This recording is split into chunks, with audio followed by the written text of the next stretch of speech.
Bom dia, queridos. Que a paz do Senhor inunde os seus corações. Amém? Há pouco o Alexandre falou aqui que muitas vezes nós cantamos sem sequer nos determos na letra do que estamos cantando.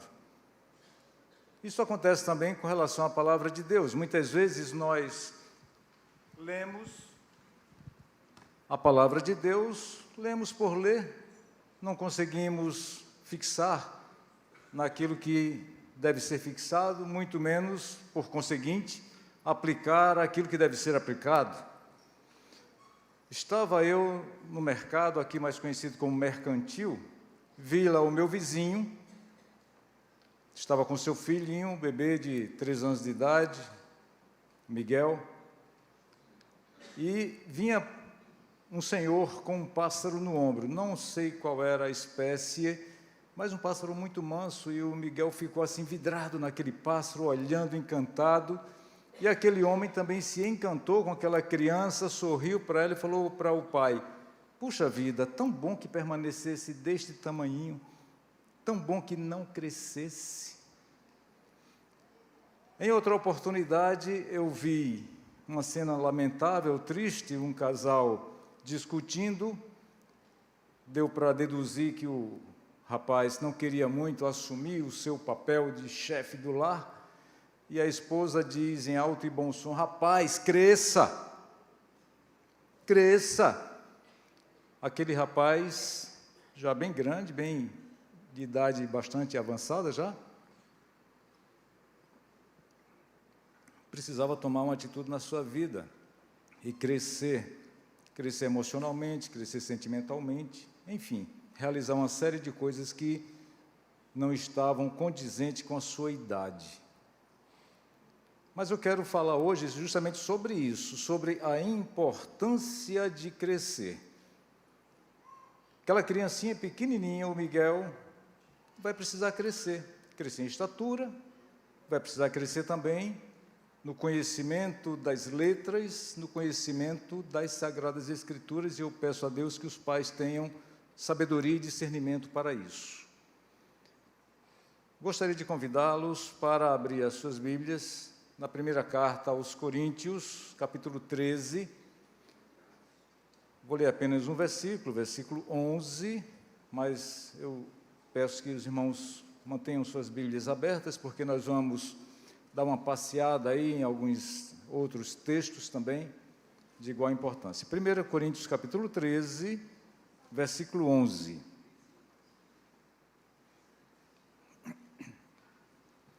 Diz assim a palavra do Senhor: quando eu era menino, falava como menino, pensava como menino e raciocinava como menino. Quando me tornei homem, deixei para trás as coisas de menino. Mateus, capítulo 18, os 4 primeiros versículos, naquela oportunidade ali relata que os discípulos de Jesus se dirigiram ao mestre e fizeram um questionamento. Jesus, quem é o maior no reino dos céus? Jesus, sempre muito didático, como ele foi na sua passagem aqui neste plano, ele chamou uma criança, colocou essa criança no meio dos discípulos e disse: eu lhes asseguro que, a não ser que vocês se convertam e se tornem como crianças, jamais entrarão no reino dos céus. Portanto, quem se faz humilde como esta criança, este é o maior no reino dos céus. Jesus falou que nós precisamos nos tornar como uma criança, precisamos nos espelhar no exemplo da criança. E para que eu preciso me espelhar no exemplo de uma criança? Em primeiro lugar, que é para buscar com muita vontade o leite espiritual. Vocês já viram um bebê recém-nascido, principalmente, quando a mãe põe o bebê próximo ao seu peito, a criança fica naquela avidez, buscando logo o peito para mamar, para se alimentar, para buscar o leite que vai trazer-lhe a saciedade.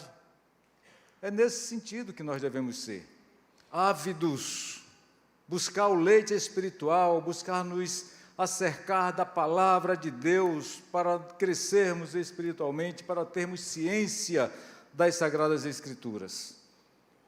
Jesus também falou isso, que precisamos nos tornar como uma criança para vivermos sem malícia. Criança tem malícia? Não, não tem. Criança faz as coisas na maior boa-fé, na maior tranquilidade. Não tem nenhuma malícia. Elas brigam ali por algum brinquedo, daqui a pouco estão novamente juntas, se abraçando, brincando novamente. Precisamos nos tornar como criança para termos humildade, buscarmos sabedoria. Criança não tem o menor constrangimento em, quando não sabe determinada coisa, chegar e perguntar: mãe, como é isso? Pai, para que é aquilo? Pai, o que é isso? Tio, vó, enfim. A criança pergunta mesmo, às vezes algumas perguntas que nos deixam desconcertados, não é? Porque a resposta tem que ser bem elaborada, bem trabalhada, mas elas perguntam, elas têm humildade, e nós precisamos nos espelhar nas crianças para também, igualmente, termos essa humildade. Também nós precisamos nos espelhar nas crianças para podermos descansar em Deus e nos entregar nos seus braços. Morava em Brasília, a nossa casa tinha piscina e hoje está uma moça, Maria, bebezinha, era apaixonada por mim.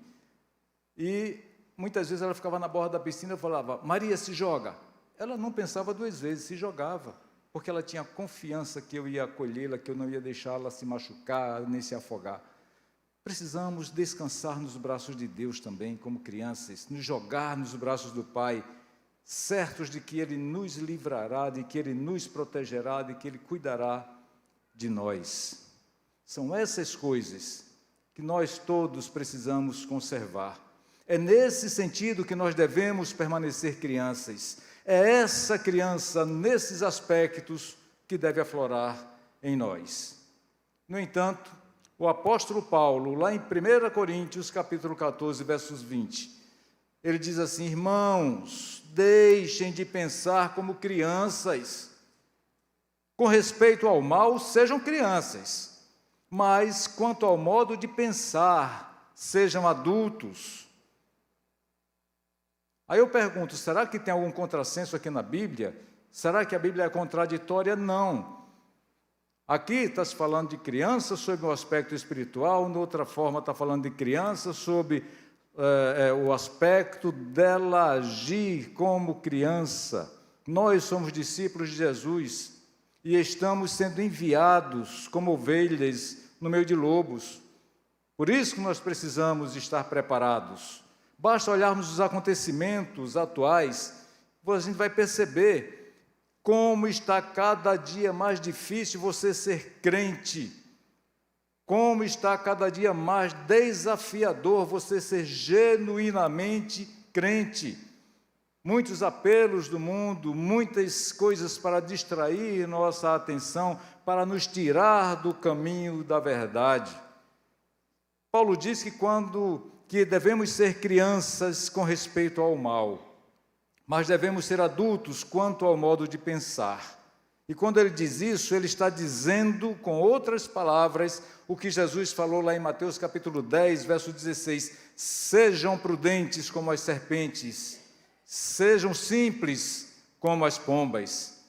Não devemos usar da maldade da serpente, do seu instinto mortífero, de jeito nenhum, mas devemos ter a sagacidade da serpente, a inteligência da serpente, para nos desviarmos do mal.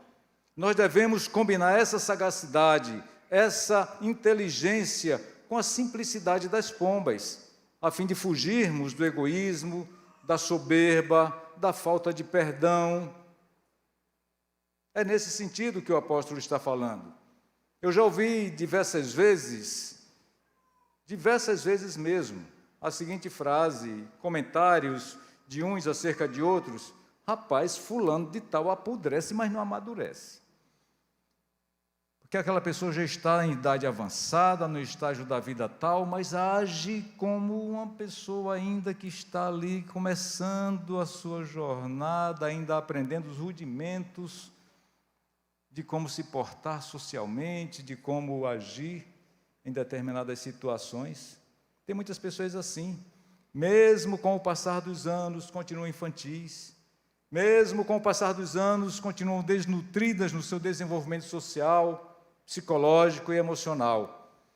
Mas fato é que, se crescemos fisicamente, nós também devemos crescer espiritualmente, até que, conforme está escrito em Efésios 4, 13 a 15, todos cheguemos à unidade da fé e ao conhecimento do Filho de Deus, a homem perfeito, à medida da estatura completa de Cristo, para que não sejamos mais meninos inconstantes, levados em roda por todo o vento de doutrina, pelo engano dos homens que com astúcia enganam fraudulosamente. Antes, seguindo a verdade em amor, cresçamos em tudo naquele que é a cabeça, Cristo. Nesse texto aqui de Efésios 4, de 13 a 15, está sintetizado o porquê precisamos ser prudentes como as serpentes, que é justamente para não sermos influenciados por todo o vento de doutrina, para que não sejamos enganados pelos homens. Também nesse texto está sintetizado o porquê de nós sermos simples como as pombas. É para seguirmos a verdade que é Cristo. Nós temos na Bíblia vários exemplos, de personagens que nos inspiram e cujo crescimento espiritual foi marcante na história. Eu vou citar apenas 4 aqui, mas percebam que nós devemos justamente nos aproximar desses exemplos. Precisamos estudar esses personagens para vermos o crescimento, o desenvolvimento deles. Samuel. Os seus pais, Elcana e Ana, consagraram Samuel ao Senhor. E em 1 Samuel, capítulo 2, verso 26, diz que o menino Samuel crescia em estatura e em graça diante do Senhor e dos homens. Samuel estava crescendo fisicamente, mas estava crescendo também espiritualmente. João Batista, filho de Zacarias e Isabel. Lucas, capítulo 1, verso 80, fala que o menino crescia fisicamente e se fortalecia em espírito. Crescia também espiritualmente.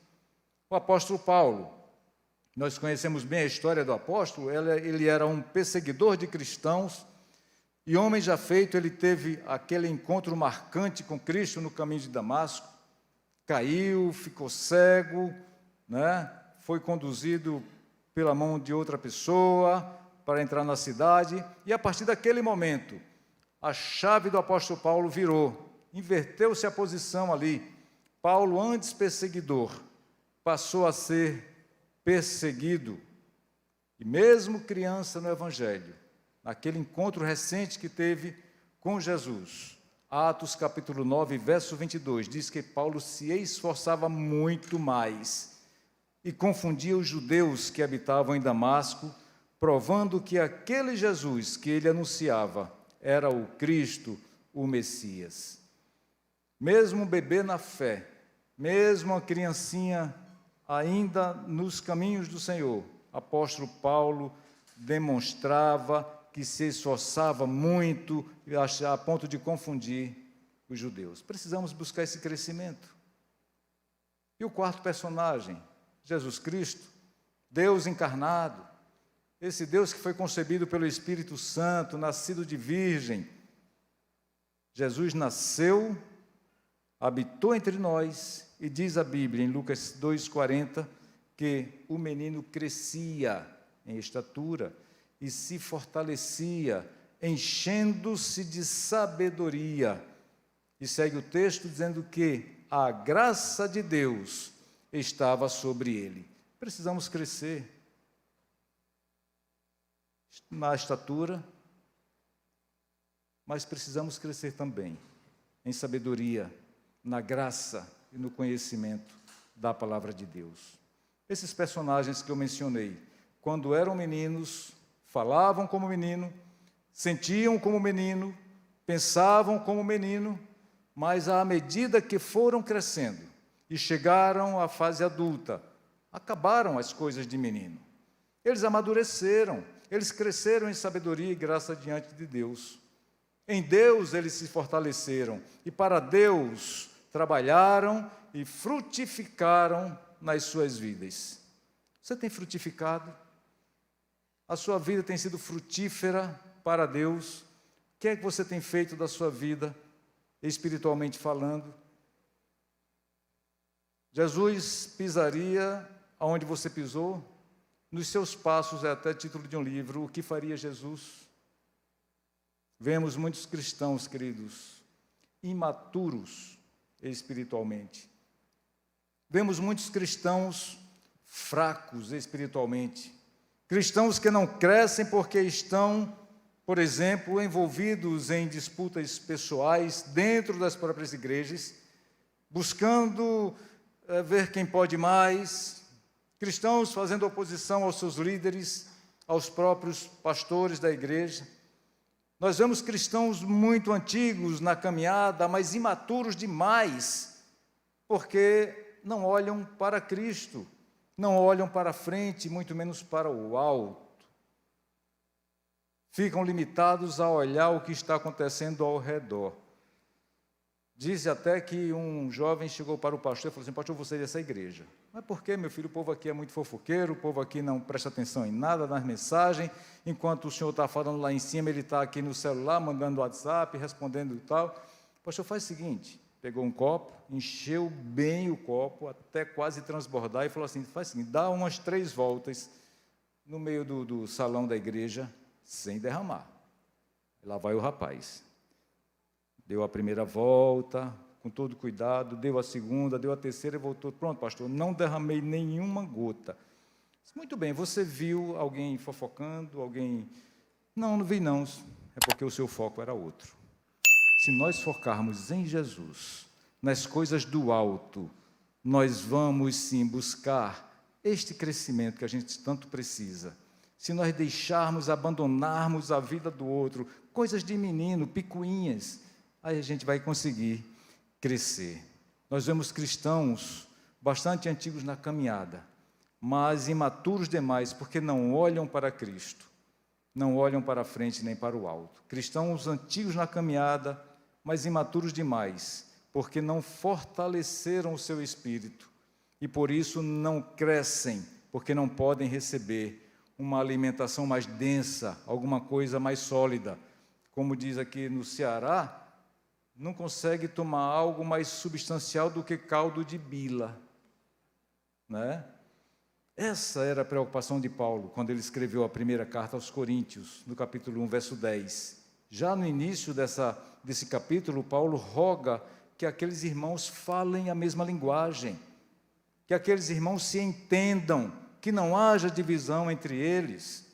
Paulo estava desejoso de entregar àqueles irmãos uma doutrina mais nutritiva, porém esse alimento sólido, mais denso, eles não poderiam receber, eles não tinham estrutura para isso. Experimente uma criancinha de colo, um bebezinho, experimente dar açaí para ele, experimente dar uma maniçoba, alguém conhece? Lá na Bahia? Pois é. Feijoada, a criança não vai aguentar, não tem estrutura para isso.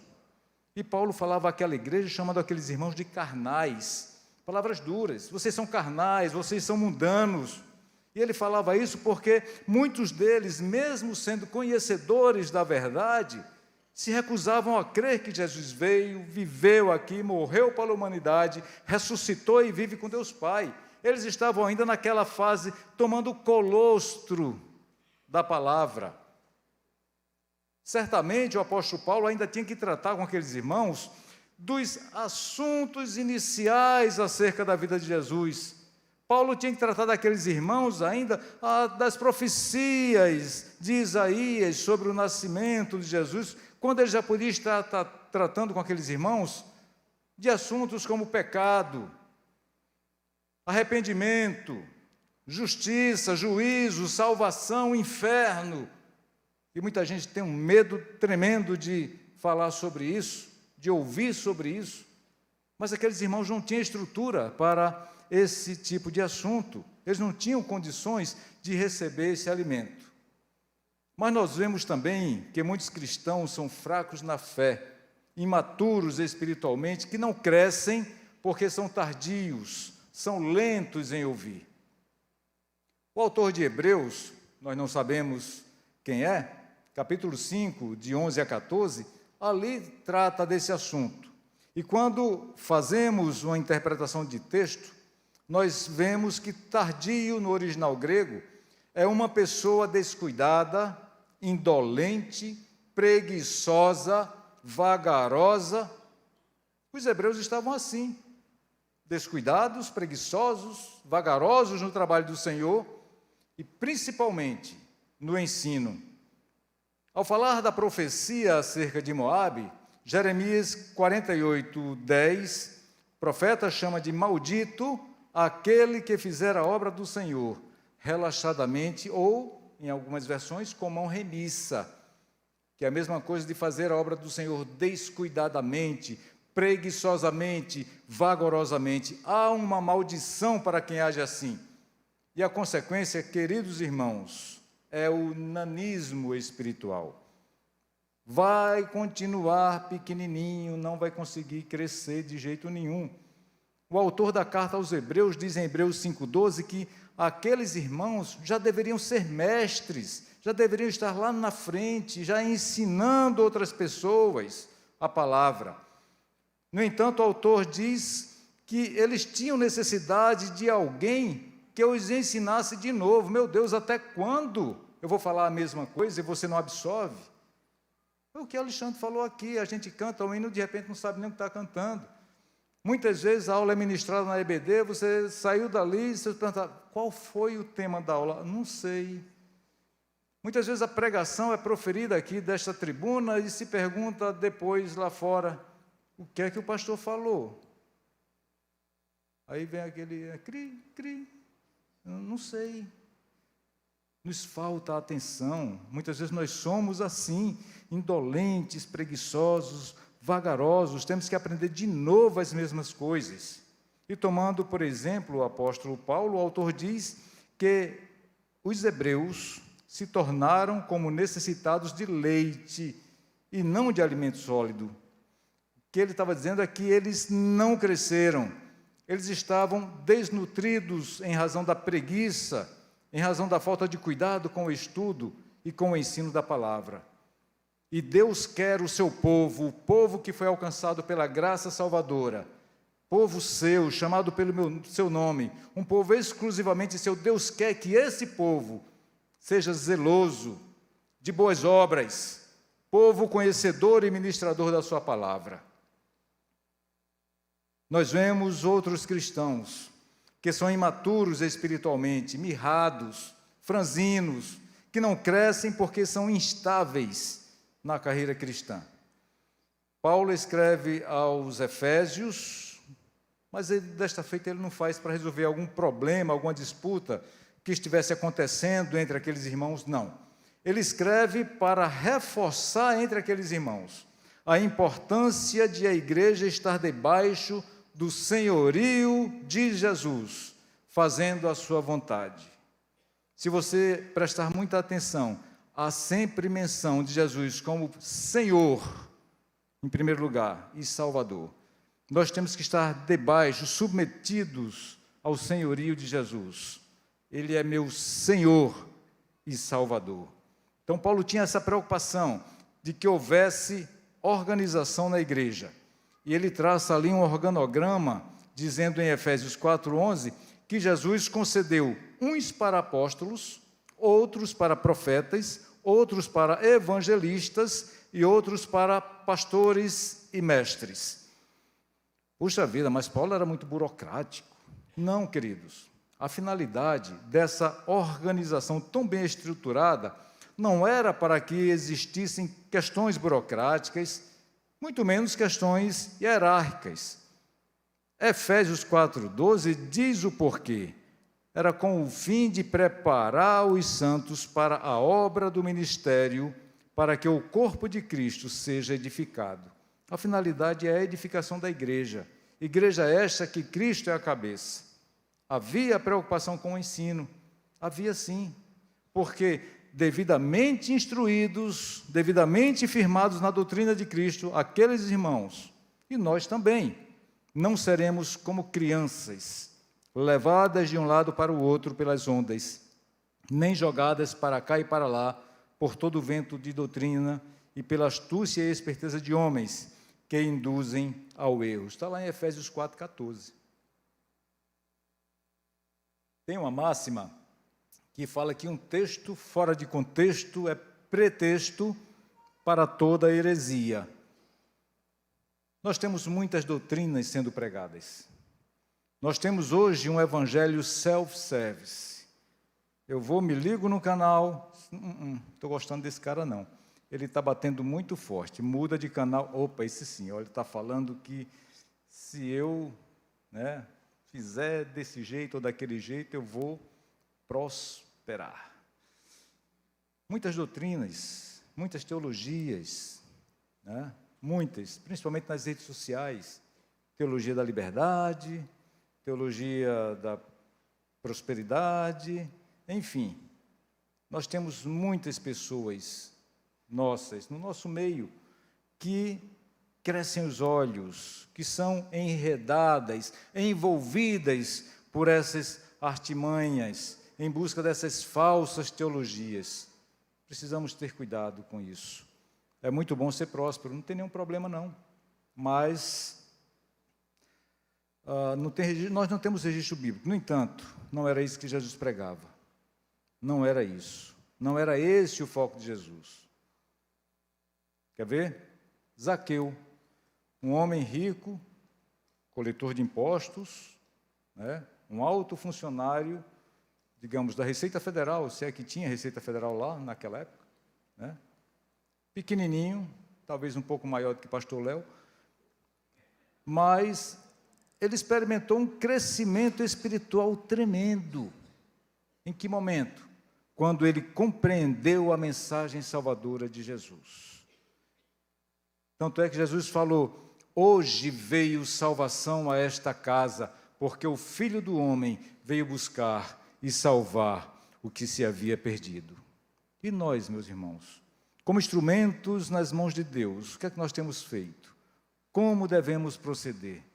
Nós devemos pregar o Evangelho a toda criatura. Tem muita gente caminhando a passos largos para o inferno. Nós precisamos levar essas pessoas ao conhecimento de Jesus Cristo, a fim de que elas possam ser resgatadas pela palavra de Deus, possam ser salvas e redimidas dos seus delitos e pecados. Há muitas pessoas dentro das igrejas que ainda não descobriram a essência do Evangelho. Muita gente dentro da igreja que critica tudo e todos. Poxa, essa igreja é muito fria.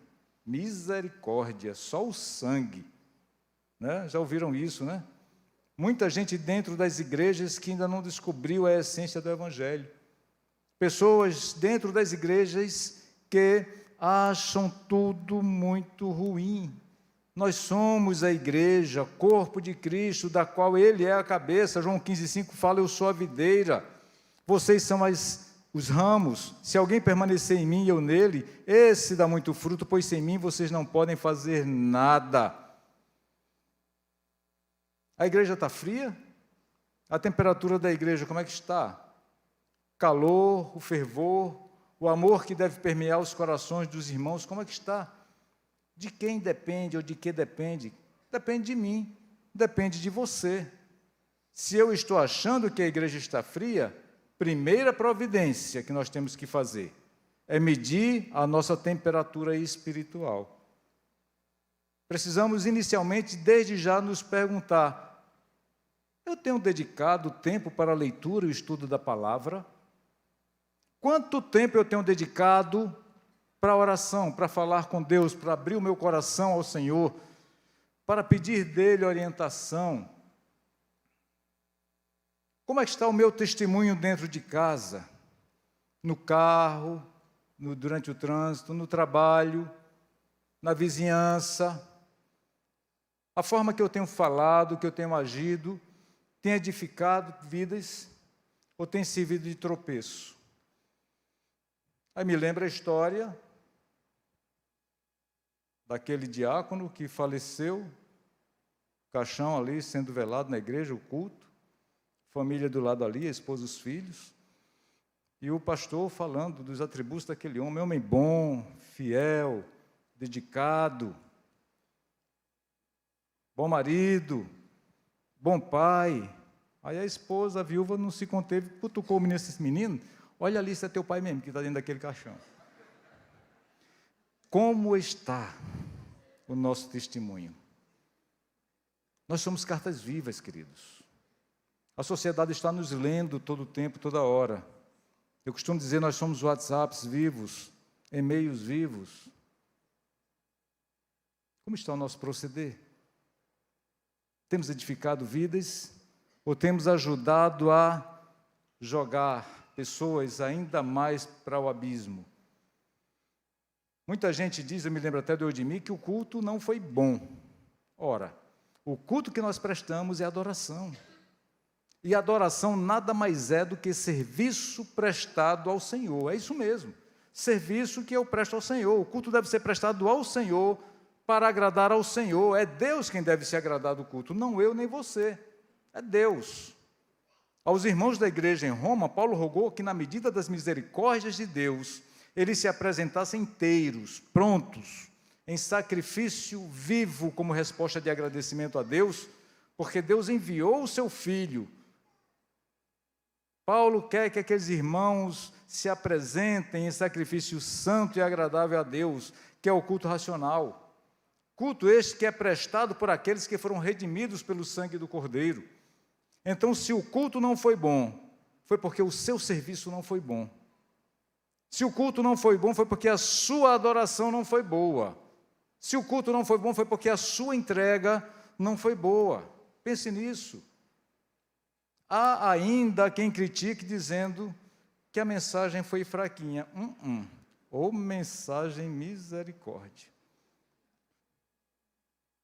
Meus irmãos, Isaías, capítulo 55, versos 10 e 11, compara a ministração da palavra de Deus à chuva e à neve, que descem dos céus e para os céus não voltam, sem que primeiro reguem a terra e a fecundem e a façam brotar para dar sementes ao semeador e pão ao que come, porque a palavra do Senhor não volta para ele vazia. Você que está aqui nesta manhã, como é que está o seu coração? Como é que está o terreno do seu coração?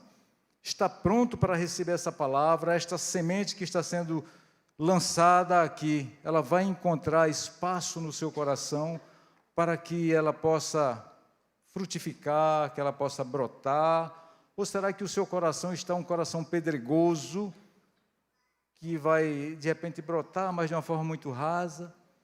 Será que ele está cheio de cardos, de espinhos? Como é que está seu coração? Vai depender disso. A mensagem que transmite a palavra de Deus, a boa nova da salvação, o evangelho redentor, essa palavra ela não pode ser fraca de maneira nenhuma. Sabe por quê? Porque é o poder de Deus para a salvação de todo aquele que crê.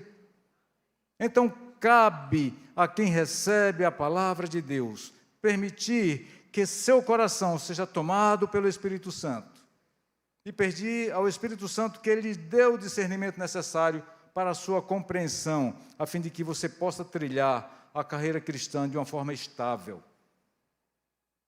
Não se desviando daqui, não se desviando ali, não indo por qualquer vento, não, estável. Eu quero concluir dizendo que maturidade e crescimento caminham juntos. A Bíblia chama-nos a todos de família de Deus, todos nós, os que experimentamos do novo nascimento.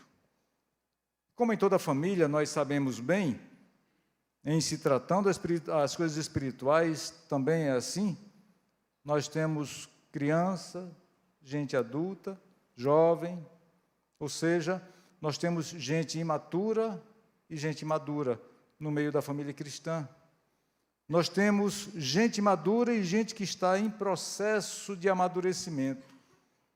Nascemos na família cristã pela fé no Senhor Jesus, mas nós não nascemos maduros, nós não nascemos crescidos. Há um processo, Há uma caminhada pela frente. Por isso é tão importante a escola bíblica. Para você aprender, para você poder, neste processo, crescer. Não existe a chamada maturidade miojo, né? Aquela maturidade instantânea. Não existe isso. Deus não nos dá uma fórmula que produza cristãos completamente amadurecidos da noite para o dia no estalar de dedos. Não. O crescimento cristão é extremamente importante, mas ele é obtido mediante a perseverança. E a respeito da perseverança, Paulo dá 6 instruções quando ele escreveu ao jovem pastor Timóteo. Essas instruções serviram para Timóteo e servem também para nós, na manhã deste domingo. Nós devemos exercitar a nossa fé. A palavra diz que sem fé é impossível agradar a Deus. A segunda instrução que Paulo dá é que nós devemos nos alimentar da boa doutrina para o crescimento. Não é qualquer coisa que vai te nutrir. Talvez você receba determinada doutrina e veja lá na frente que aquilo te levou ao tropeço até. Cuidado. Terceiro, nós devemos rejeitar as facilidades que são oferecidas por pessoas que não respeitam as Sagradas Escrituras. Facilidades como atalho, e todo atalho é perigoso, nós precisamos cuidar disso. Precisamos fazer, de repente, um caminho mais longo, mas de forma que você cresça estavelmente, tenha um crescimento paulatino, mas gradativo. É nesse sentido. Quarto, nós devemos nos dedicar à leitura de bons livros, e o melhor livro que nós devemos nos dedicar à leitura é a Bíblia, a Palavra de Deus. Nós temos uma biblioteca aqui que tem muitos bons livros, podemos ir lá e pegar emprestado, ler. Cuidado também com livros que estão publicados por aí. Veja quem é o autor, veja a idoneidade desse autor. Quinto, nós devemos animar, encorajar as pessoas que estão fracas, usando palavras de estímulo. Nós temos muitas pessoas que de repente estão cambaleantes na fé, e a gente não quer ter o trabalho de suportar, ou seja, de dar suporte a essa pessoa, de pegar essa pessoa pelo braço, vem cá, meu irmãozinho, vamos, senta aqui, vamos orar juntos aqui. O que é que você está precisando? É discipulado? Vamos discipular a pessoa. Precisamos fazer isso, animar, encorajar. E sexto, nós devemos transmitir a outras pessoas aquilo que nós aprendemos. Volto a dizer aqui, já falei em alguma outra oportunidade, nós somos como dutos por onde a bênção passa. Nós não somos o final da bênção. Fomos abençoados quando recebemos a palavra, quando entendemos essa palavra, mas precisamos também abençoar. Esta bênção passa por este duto e tem que se espraiar, tem que se estender a todos os outros. Precisamos assim fazer. E Paulo ainda diz ao jovem pastor em 1 Timóteo 4,16, persevera nessas coisas, porque fazendo isto te salvarás tanto a ti mesmo, como aos que te ouvem.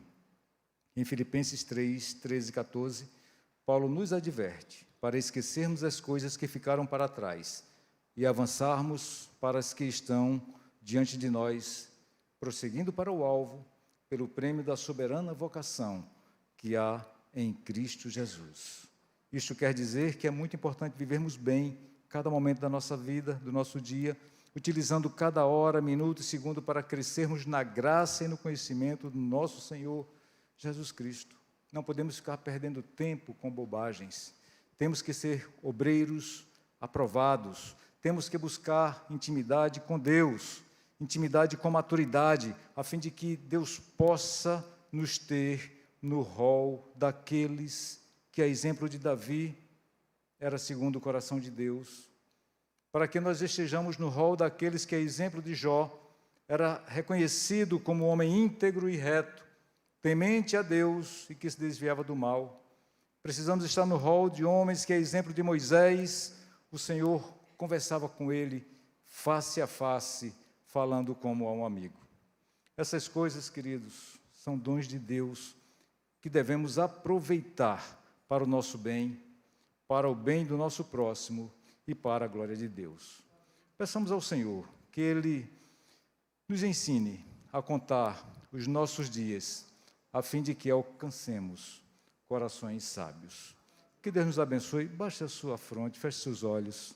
Vamos falar com Deus nesse momento. Pai, a Tua palavra foi ministrada, Senhor Deus. Eu te peço que os que receberam essa palavra, ó Pai, tenham seus corações abertos para poder pensar um pouquinho acerca de tudo que foi dito aqui.